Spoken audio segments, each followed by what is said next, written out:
Hoy día los jóvenes tienen una historia para ver en la calle. Nosotros no teníamos eso.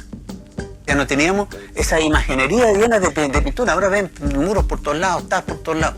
Hay un espacio que se les ha abierto. O sea, hay algo que han recibido. ¿Qué están heredando los jóvenes hoy día?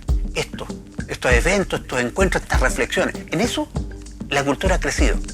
Vuela, pajarito, vuela lejos de este nido. Vuela, pajarito, vuela cerca del solcito. Bueno, bajó del avión, el Inti me fue a ver y me mostró el concepto y la idea del boceto. Ahora, en base a eso, yo estaba sano y bueno y trabajando perfectamente. Pero cuando ya iba a empezar 1 o 2 días antes, me sentí mal. Fui al hospital, al tiro.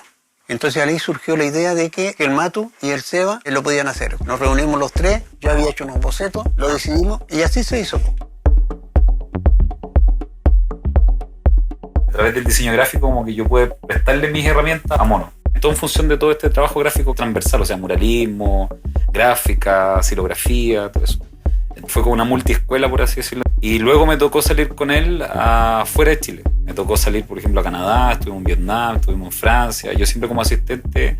Y ahora el tema de la realización del mural, de alguna manera, es poner en práctica todo este aprendizaje de todos estos años.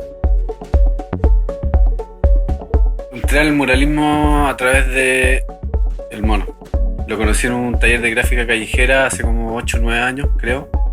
En la época en que ellos estaban pintando el mural del Metro Bustamante. Y paralelo a eso, habían unos talleres de gráfica callejera gratuitos en San Joaquín. Y me fui a meter para allá sin saber mucho quién era el maestro. Me tomó como asistente de los talleres que continuaron ahí y surgió la oportunidad de meterme a trabajar en el mural del Metro y me plantearon la posibilidad de trabajar con ellos. Después un poco que armo mi historia personal, me voy a viajar, empiezo a desarrollar mi propio camino y siempre manteniendo una comunicación y una amistad también con el Mono, el Seba, ¿ya? En distintos lugares, en distintas etapas. Y ahora un poco que me llamen para ayudarlos a pintar el mural también es como si hubiera dado una vuelta y el círculo se vuelve a juntar en el inicio. Entonces, muy simbólico para mí eso. Hay muy llenos de pintura, muy pintados. Y bueno eso, pero no es pintar por pintar, sino que ir más allá.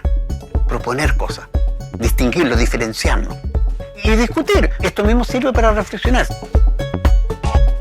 La idea no era interpretar el diseño, sino que era ejecutarlo, o sea, hacer la mano derecha, la mano izquierda, como dijimos varias veces, y también demostrar que es un trabajo participativo, jugar a la multiplicación de la imagen de alguna manera en función de seguir ciertas reglas que te da la misma técnica.